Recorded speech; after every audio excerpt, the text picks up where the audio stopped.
What's going on, you big beautiful bastards? Welcome back to another career sim. Today we have Tony Gonzalez, our first pass catcher that we're doing. This is a little bit of an experiment. I kind of know how this will go. It'll just be difficult to find spots to jump in and really see him in the spotlight unless he's just that good and gets that open every play. As of right now, he's projected the 16th pick in the first round. In real life, he was the 13th pick in the first round of the Chiefs, I'm pretty sure. It's funny to start doing pass catchers using a tight end, but the receivers I wanted to do, I had a thought that I'm going to wait until Madden 24 comes out because it's right on the horizon. It's coming out soon. So there's a couple guys that I want to wait for Madden 24 to release to do because I think the catch animations look so sick in that game just from the little bit of gameplay we've seen. Even though I guess technically it was just cinematic stuff, so it could just be EA trolling and none of those animations are actually going to be in the game. He goes to Detroit? That's hype. That's actually so good. He gets to team up with Jared Goofball Goff. Who the hell did they draft? But he also gets to go basically take TJ Hawkinson's spot. Jahmyr Gibbs, that's who they drafted, I'm pretty sure. Heading over to the Lions, get to control one of my favorite coaches in the league. I absolutely love Dan Campbell, and the last season of Hard Knocks really just solidified that even more for me. I guess not the last season, because there was the mid-season one with Arizona. Before we get too far into this, though, I do want to stop and just say thank you for all the support on the recent Sims. The Mike Vick one, there was 2 comments that really just made my day. I'm going to pop them up on the screen right now, and I'm actually going to remember to do that, unlike the last 2 Sims where I completely forget to put the comments on the screen. So yeah, thank you guys. That meant the world to me. It's really encouraging to see that kind of stuff, so thank you guys a lot. And if you feel like dropping a like and subscribe right now, feel free to. And in all honesty, that's your choice, though. It's up to you guys if you want to or not. Funny enough, the team does actually keep DeAndre Swift, lose Jamal Williams, and get Deontay Foreman, and they'd still drafted Jahmyr Gibbs. You also get a good trio of pass catchers in Amon-Ra St. Brown, Jameson Williams, and Tony Gonzalez, but you also throw a 4th in there because I just realized DJ Chark's still here. And of course, you have good old Goofball Goff. This one's going to be a little different because you're not going to see a tight end win MVP, so we're going to have to really go in and check the best tight end category, because I guess that's going to be what I consider his MVP kind of thing, because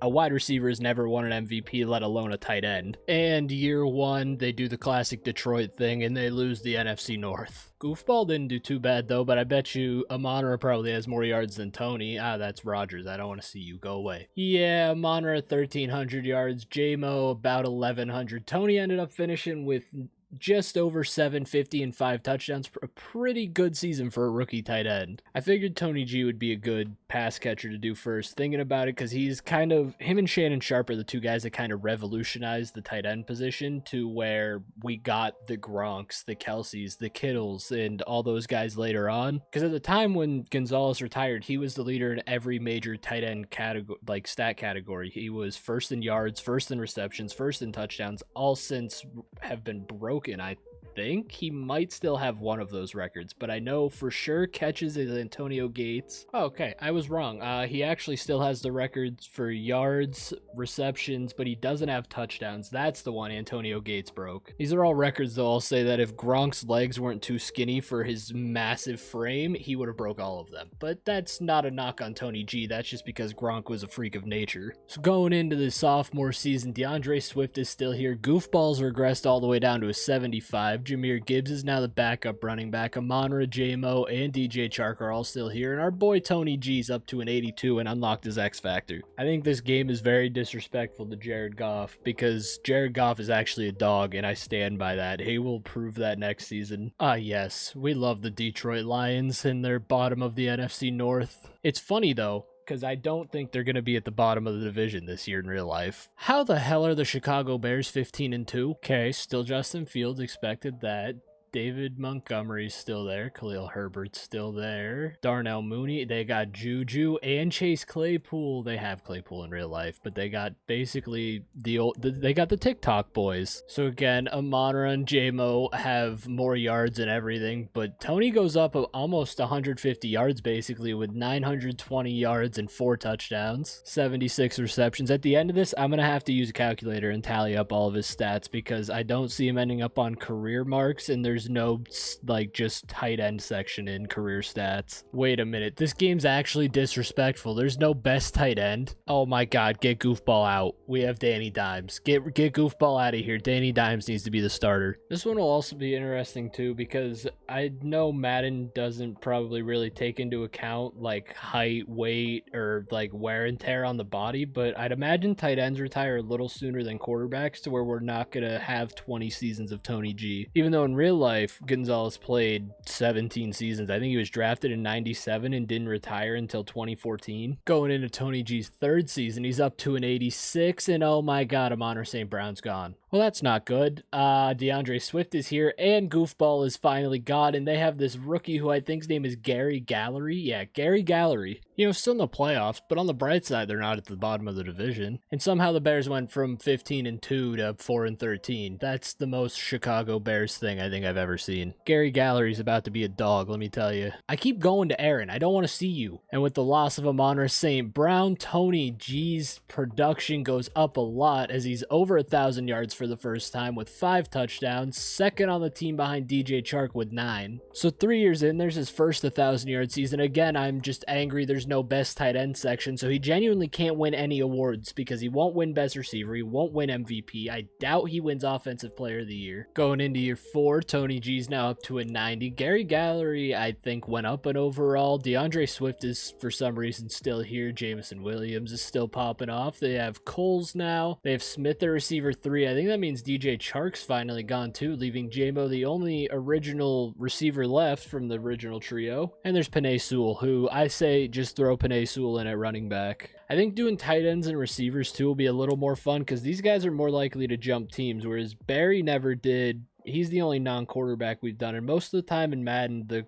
franchises try to keep their franchise quarterback and will just pay them the entire bag if they have to. And back to classic Lions form, back in our rightful place at the bottom of the division. And Chicago goes from the bottom to the top. They just went top, bottom, top. Oh my god, Gary Gallery's a dog. Gary Gallery threw 5,142 touchdowns. How much did Tony G get? Okay, Will Coles is a dog too. 1,400 yards, 7 touchdowns. Tony again just keeps getting better every season. More yards and 10 touchdowns this season. He almost had his first 100 reception season too, but he had 95. He was just short. Going into year 5, of course he could leave after this if they didn't pick up his 5th-year option, but he has an X factor and he's a 90 overall, so I'd imagine they picked up his 5th-year option. Going into the last year on his contract, he's up to a 92. Will Coles is up to an 80. DeAndre Swift is still here at an 88. Gary Gallery's a 77. J-Mo's an 87, and Smith is up to a 78. So the team is getting better. I give them a chance to make the playoffs this year, but it hasn't been good, and maybe it's just a sign of being the Lions, but like, again, this game disrespects goofball Jared Goff. They go 6-11, which was somehow second in the division, as the Packers and Bears are both 5-12. So Gary Gallery fell off this year, which could potentially mean that the receivers did too, and yeah, Tony is still the second best receiver on the team with 74 catches, 869, and 6 touchdowns. But it's nothing compared to the last 2 seasons where he was over 1,000 yards and had 90-plus catches. Moving into year 6, where he has the chance to leave the team if he really wants to, because he should be an unrestricted free agent. He didn't leave, but he did lose his X factor, but he's up to a 94. Gary Gallery's up to an 80. Swift stayed at an 87. J-Mo's an 88. Will Coles went up another overall. I think Detroit's just cursed to be bad. They're 3-14. They go up and then they go down. Gary Gallery, 4,430 touchdowns. Not too bad. Let's see about... I keep going to Green Bay. So again, Will Coles leads in yards. He's just outshowing J-Mo anyway. He's got 3 touchdowns. And then you have Tony G with another 1,000-yard season and 94 catches with 5 touchdowns. He's having a good career so far. Like, you look at these seasons, he's at 1,100, 1,065, 1,036, 920, 869, 768. And on top of that, he's got around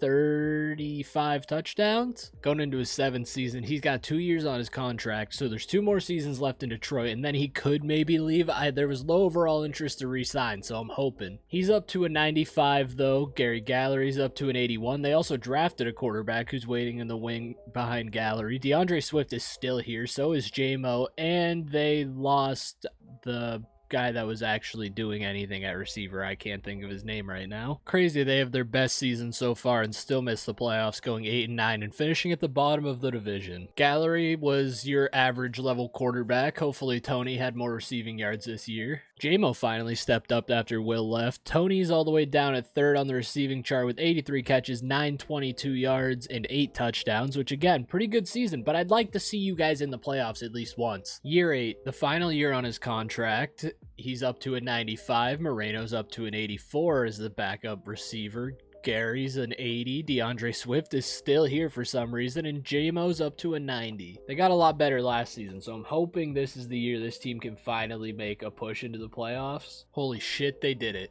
They made the playoffs. Almost the entire division made the playoffs. Gary Gallery, a dog once again. Let's see how Tony did. Tony actually has one of his worst seasons in a while as he gets 63 catches, 781, and 4 touchdowns, but JMO and Ben Moreno were popping off. Let's see what they can do in their first playoff game with Tony G. Let's see what the Lions can do as they make the playoffs for the first time in however long. I forgot to mention, they're playing the Bucks. They were just up 40-30, then Tampa scored. They got the ball back, ran it downfield. Now they take a knee to win it. In the wild card round, they're going to take the win. Gary Gallery ends up throwing for 377 and 3 touchdowns. How did Tony do? Tony Gonzalez ends up with 6 catches for 54 yards and a touchdown. Jameson Williams ends up with 10 catches for 149 and a touchdown. So his first career playoff game, they win. They're going on to the divisional round. And in the divisional round, they are going to play the Seattle Seahawks, whose best player is Kenneth Walker. Head of the Seahawks always end up with Nick Bosa. Nick Bosa always ends up in Seattle. It took 8 seasons, but here we go with a chance to jump in as they are down 7, 2:30 left. It is a 3rd down. Gallery comes out in the shotgun. I think that's Swift next to him. There's Tony G in the middle. I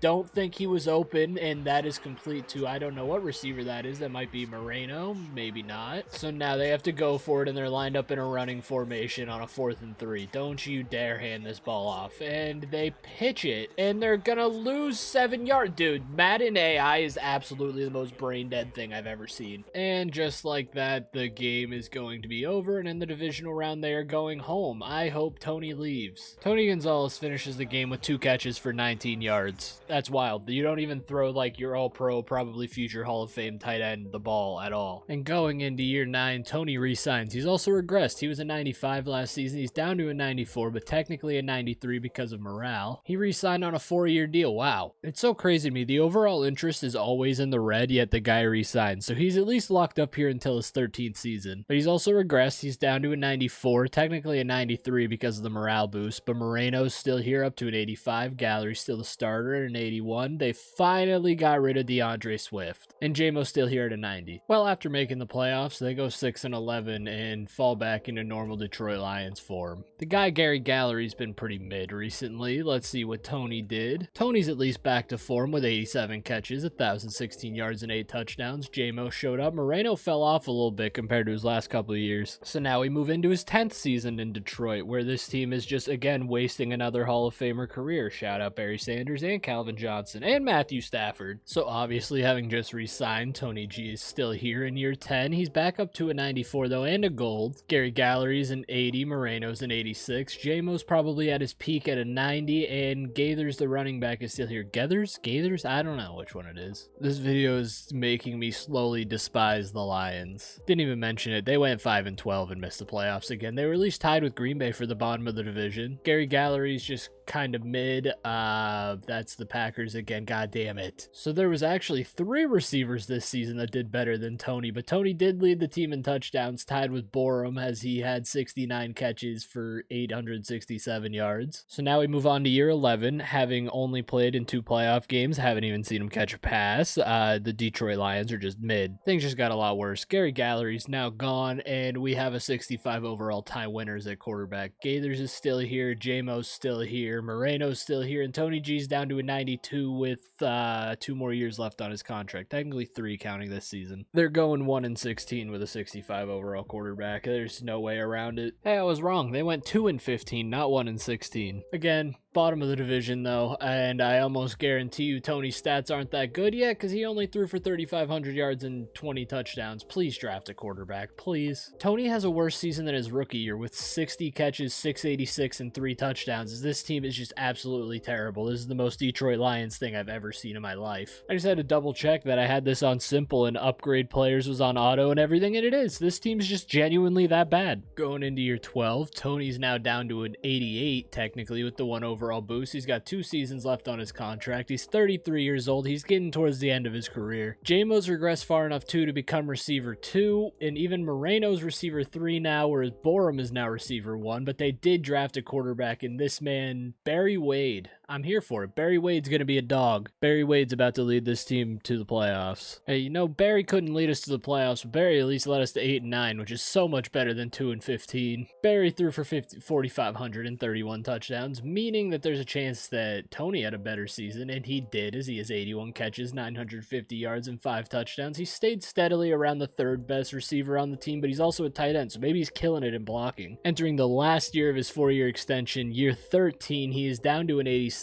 So Tony, we just need a playoff run for him. He's getting towards the end. Barry Wade's up to an 82. Gaithers is still here at an 86. Borum is an 86 now too. Moreno's finally gone, and J-Mo's all the way down to a 78 in probably the last year of his career. And in the last year of his contract, they go 6-11 and miss the playoffs again. I love the Detroit Lions. Barry Wade is mid. Of course, he's a 2nd-year quarterback. Don't know what I expected from him. And Tony Gonzalez finishes with 71 catches, 836 yards, and only 2 touchdowns. And following a disappointing year 13, he has officially called it a career.